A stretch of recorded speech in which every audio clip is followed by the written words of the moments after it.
तेणु मैं पहले अपना बहुत ही संक्षिप्त परिचय देना चाहूँगा। मेरा नाम एमएल सिंह। मैंने सन 1973 से लेकर 2011 तक शिक्षकीय कार्य का संपादन किया। शिक्षकीय कार्य में पूर्ण समर्पण भावना के साथ और मेरे कृत्यों को देखते हुए 1997 में मुझे राष्ट्रपति पुरस्कार से पुरस्कृत किया गया। मैं शिक्षक दिवस पर आज प्रकाश डालना चाहता हूं ताकि जो योग्य शिक्षक हैं उभर करके आए और उनकी पहचान हो सके। मैंने अपने जीवन में देखा कि शिक्षक बहुत योग्य हैं, लेकिन वास्तविक रूप से कुछ ऐसी नियमावली है पुरस्कार की कि वो पकड़ में नहीं आ पाते। फिर भी मैं बताना चाहूंगा ये शिक्षक दिवस क्यों मनाते हैं, कब मनाते हैं। इसलिए मैं बताना चाहूंगा, जैसा आप सभी जानते हैं 5 सितंबर को ये शिक्षक दिवस हमारे भारतवर्ष में प्रतिवर्ष मनाया जाता है।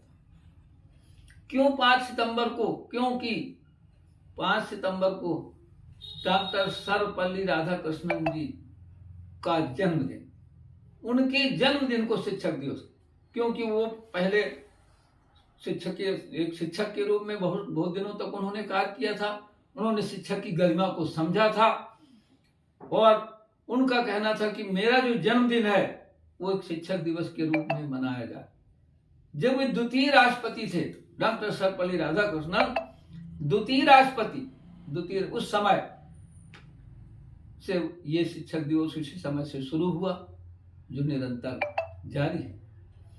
जब भी कोई दिवस मनाया जाता है, किसी की तिथि मनाते हैं, तो मैं ये हमेशा से रही आदत कि मैं बताना चाहता हूं कि पहले कि कुछ जैसा नाम यथा नाम तथा गुणा, जैसे डॉक्टर सर्वपल्ली राधाकृष्णन, तो देखिए डॉक्टर सर्वपल्ली जो है उनका गांव था, जिस गांव में उनका जन्म हुआ था वो सर्वपल्ली, इसलिए उनके नाम के पहले अपने गांव की छाप नहीं छोड़ना चाहते थे, इसलिए सर्वपल्ली नाम। डॉक्टर की तो उपाधि है, डॉक्टर शोधकार से उपाधि प्राप्त डॉक्टर। और राधा कृष्णन, रा मतलब राष्ट्र प्रेमी, धा मतलब धार्मिक भावना से प्रेरित थे और कृपा के भंडार करा, सहानुभूत सहिष्णुता एवं सहानुभूत से भरपूर, ना मतलब नम्र और अधाना न्याय प्रिय, ऐसे उनकी गुणों की विशेषता थी।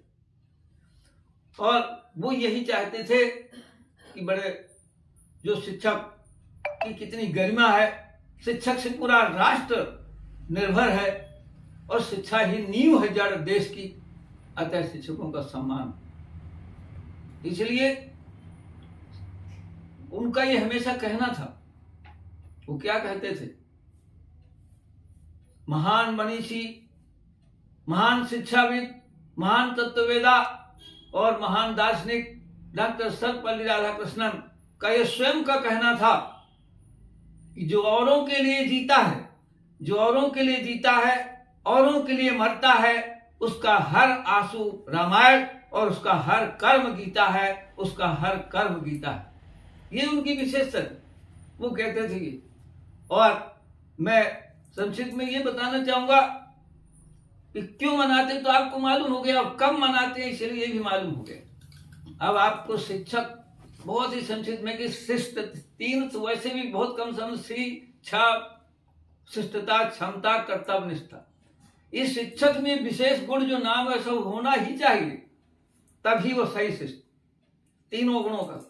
और टीचर अगर इंग्लिश में ले तो 7 अक्षर, कितना महत्वपूर्ण है 7 अक्षर। टीचर मतलब टी से पहला देश शुरू है कि टीचर आंख मूंद कर ना पढ़ाए, टेक्निक लगाए, किस टेक्निक से हमारे विद्यार्थी सामने ज्यादा कैच करेगा। फिर ई मतलब ईगरनेस, उत्सुकता, टीचर में उत्सुकता हो, वो टीचर का। फिर सी आता है तीसरे में, TEA, ए मतलब फिर वो नहीं कि उत्सुकता हो गई बस, लेकिन एबिलिटी भी हो, अपने विषय का नॉलेज, ज्ञान, वो भी एबिलिटी भी होना चाहिए। और फिर TEAC, करेक्टर। करेक्टर तो वो हीरा है जो शिक्षक के लिए अत्यंत अनिवार्य, क्योंकि वो एक समाज का आदर्श है, देश का आदर्श है, इसलिए करेक्टर महान होना चाहिए। और यच मतलब ऑनेस्टी, ईमानदार, ईमानदारी से हर काम टीचर का। और ये आगे फिर आ गए एम्पैथी यानी सहानुभूति बच्चों के प्रति। और आर मतलब रियलिटी, वास्तविकता, दिखावा बिल्कुल ना हो, ऐसा टीचर में ये जो जैसा नाम हो वैसे अगर गुण हो फिर टीचर की देखिए।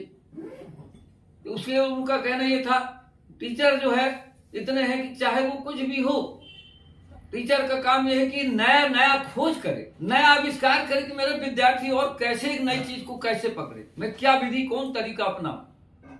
और जिसने अगर नया कहते हैं, अरे रास्ते पर तो सभी चलते हैं, रास्ते पर सभी चलते हैं, रास्ते पर चलना आसान है, अगर कोई नया रास्ता बनाए तो वही सच्चा इंसान है, वही सच्चा इंसान। अरे कोई नई खोज करे टीचर, नया एक टेक्निक लगाए तो समझो सही सच्चा शिक्षक है। अतः शिक्षक में ये गुण बहुत जरूरी है, कुछ न भी कुछ करे। और इतना नहीं, सभी को चाहिए, समाज को भी चाहिए कि शिक्षक को, छात्रों को विशेष रूप से चाहिए कि शिक्षक को बड़ा ऊंचा दर्जा दे। कैसे ऊंचा दर्जा? क्योंकि अगर शिक्षक को चाहे लाख करो तुम पूजा, चाहे लाख करो तुम पूजा, तीर्थ करो हजार, और बिना गुरु के ज्ञान के जीवन है बेकार, ये जीवन है बेकार, अगर गुरु का ज्ञान न मिले। इसलिए चाहिए कि हम समाज में कि उनको गुरु का विशेष स्थान हो, आदर हो, तभी उसको कुछ आगे बढ़ा जा सकता है, उनसे कुछ प्राप्त किया जा सकता है। मैं तो ये कहना चाहूंगा कि आपने सुने होंगे, गुरु गोविंद दो खड़े काके लागू पार, बलिहारी गुरु आपने गोविंद दियो बता।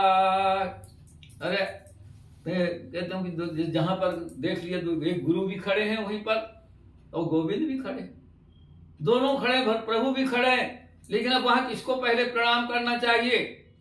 तो उन्होंने बताया गया है कि पहले जो जिन्होंने गुरु भगवान के पास जाने का रास्ता जिन्होंने बताया, वो गुरु को पहले प्रणाम करना चाहिए। कितना बड़ा गुरु का दर्जा है, तो गुरु को भी चाहिए कि उस दर्जा को बरकरार रखे, और बरकरार रखने के लिए विशेष जरूरी है। और विद्यार्थियों को चाहिए, समाज को चाहिए, अब विशेष रूप से विद्यार्थियों को। और सबसे मीठी बाणी बोलो, सबसे मीठी बाणी बोलो, अहंकार से नाता तोड़ो, और चाहे कष्ट मिले जीवन में गुरु का साथ कभी ना छोड़ो, गुरु का साथ कभी ना छोड़ो।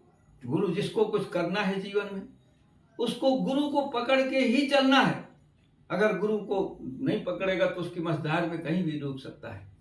अगर आशीर्वाद गुरु का मिल गया, क्योंकि गुरु वो दीपक है, जैसे दीपक स्वयं तो जलता है लेकिन दूसरों को प्रकाशित करता है, उसी प्रकार गुरु कितना कष्ट जीवन में उठाता है, लेकिन वो चाहता है कि मेरा विद्यार्थी, मेरा शिष्य कहां पहुंच जाए।